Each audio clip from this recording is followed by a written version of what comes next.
Hello everyone, welcome back to my English class. Today I am going to discuss the textual questions from the poem My Mother at 66 by Kamala. In my last class I had already explained the poem line by line and I hope you have also watched the video. Today let's see the textual questions and their answers. Well, let's move on to the first slide for the first question. These are the questions which are given in the textbook. There are 5 questions altogether. Just read out the questions first.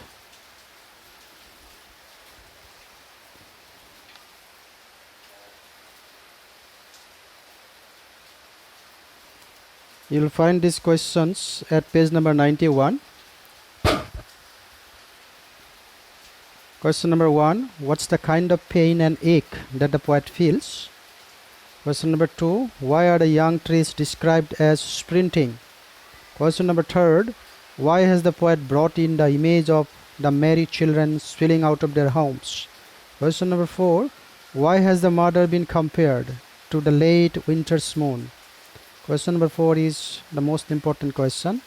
And the last question and question number 5 is, what do the parting words of the poet and her smile signify? Well, let's see the questions one by one and their answers.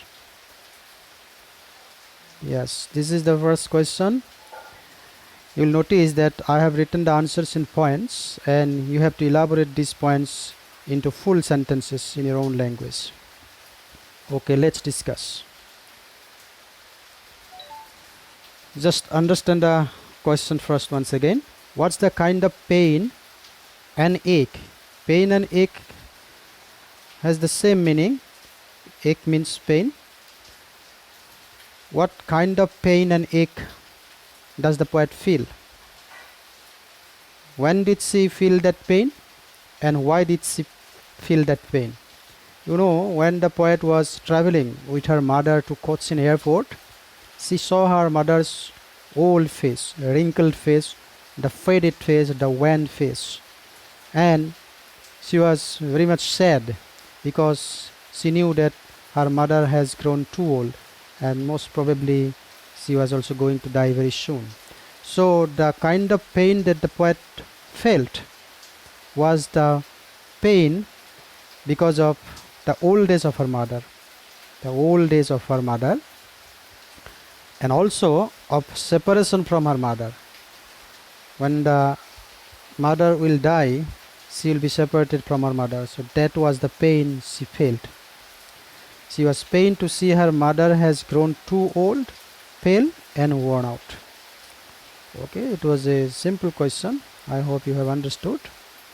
Let's move on to the next question now. Question number 2. Here is the question number 2.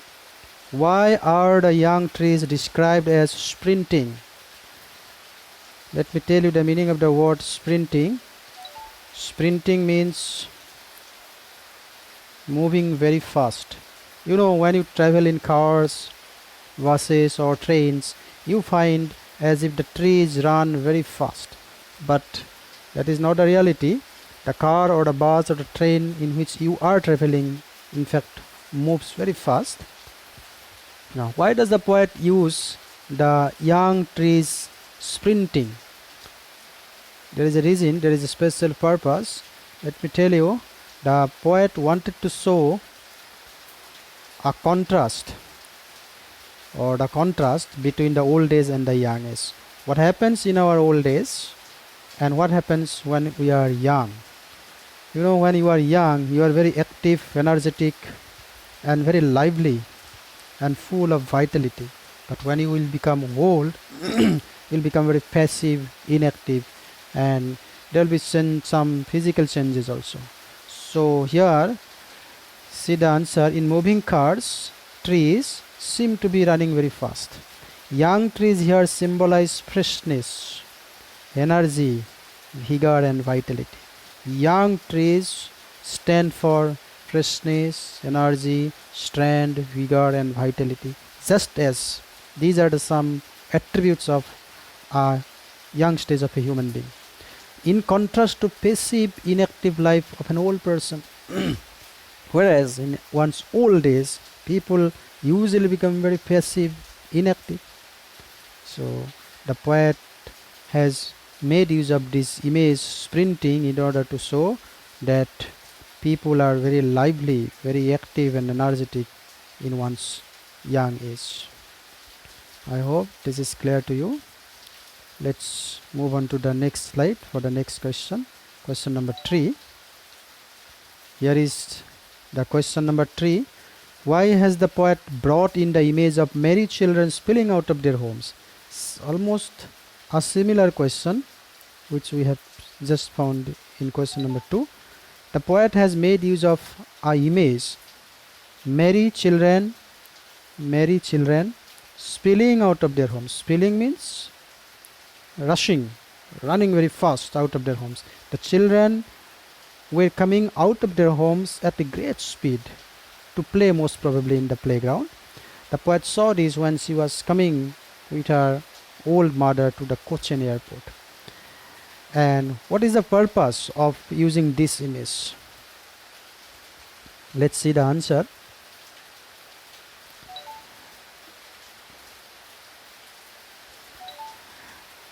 The image suggests the idea of youthful vigor, as we have already discussed in our earlier question also. The image of merry children, happy, cheerful children spilling out of their homes, suggests the idea of vigor and vitality or strength also, in contrast to inactivity and passivity of old age. It implies, this particular image of merry children spilling out of their homes implies that mother lost her youth, energy, beauty and charm. This is no longer to be found in the poet's mother's face, as she found in the merry children's face. Well, so here, in order to emphasize the contrast between old age and young age, the poet has made use of this image of merry children spilling out of their homes. Well, let's move on to the next question. Question number 4 is the most important question. Why has the mother been compared to the late winter's moon? Understand, this is an example of a simile. Late winter's moon and poet's mother's face was the same. Why is the comparison? Mother lost her brightness and strength. Poet's mother grew too old, as a result of which she lacked brightness and strength of her young age. She became pale and wan. She appeared as dull and as lifeless as the late winter's moon. Late winter's moon doesn't possess its brightness, color, and strength. Similarly, poet's mother's face also lost brightness, strength of her young age. Henceforth, the poet has made use of this simile, late winter's moon, to compare her mother's face to the late winter's moon. Well, so this was an important question from the poem. Let's try to understand the simile and why is the comparison with the late winter's moon. Let's move on to the next slide for question number 5. Here is the question number 5. Question number 5 is also an important question. Let's see the question first. What do the parting words of the poet and her smile signify? Parting words means the words which were spoken at the time of leaving, at the time of leave taking, and the poet smiled. So what was the significance of the poet's parting words and her smile? Towards the end of the poem, the poet smiled and smiled and smiled. You see, I read out the last few lines. But all I said was, see you soon, Amma, and all I did was smile and smile and smile. So these are the few words of the last few words of the poem. Why did the poet smile, although she was very much sad on looking at her mother's pale face? The poet was very much grieved but she didn't cry. She didn't show any signs of sadness before her mother. It means optimism. So the poet wants to show an expression of optimism, hopefulness, and an assurance to see her mother again. Although they are going to take leave at the security check at Cochin airport, the poetess Kamala Das wanted to show her mother an expression that they are again going to meet very soon. Although that was most unlikely to take place. So she showed an expression of hopefulness, a note of optimism, and it was also an attempt on her part to conceal her fear and pain of separation. She was already having that fear from separation from her mother and fear for old days, but she made an attempt to conceal that emotions and didn't show it to her mother. So that was the significance of the parting words and her smile at the end of the poem. So these were the 5 questions which were given in the textbook. Now there is one more question, important question. Let's see that question also in the last slide. Here is the question. The question sometimes is asked in this manner also. There is often an extract from a poem and 3 or 4 questions are asked, carrying 1 mark each. So read the following extract and answer the questions that follow. These are the last lines of the poem. I looked again at her when pale. When did she look again at her when pale? At her mother's pale face. When they reached the Cochin airport, at the security check, they were going to take leave of each other. And then the poet again looked at her mother's face. I looked again at her when pale as a late winter's moon, and felt that old familiar ache, my childhood's fear. But all I said was, see you soon, Amma, and all I did was smile and smile and smile. Now, which are the questions? Let's see the questions. This is an important extract. Here are the questions. Who looked pale and when? When means faded, withered, lacking freshness and color. Who looked pale and when? It is the poet's mother. So the answer is very simple. Poet's mother looked pale and when. Second question. What was the speaker's familiar ache? Ache means pain. What was the speaker's familiar pain? The pain was a familiar pain. It was with the poet right from her childhood. So what was the familiar pain on the part of the poet? It was fear for old days. Remember, fear for old days and fear for separation from her mother was her familiar ache. And it was also her childhood's fear. Fear for old days, fear for aging, fear for separation from her mother, and finally the death of her mother. Question number 3. Explain as a late winter's moon. We have already found this simile. So what is meant by a late winter's moon? You know, the poet compared her mother's face to the late winter's moon.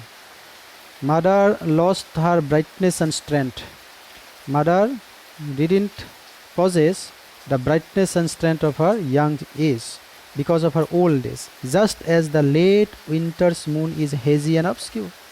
Late winter's moon is also doesn't possess its usual brightness and strength. Similarly, poet's mother's face also lacked brightness and color.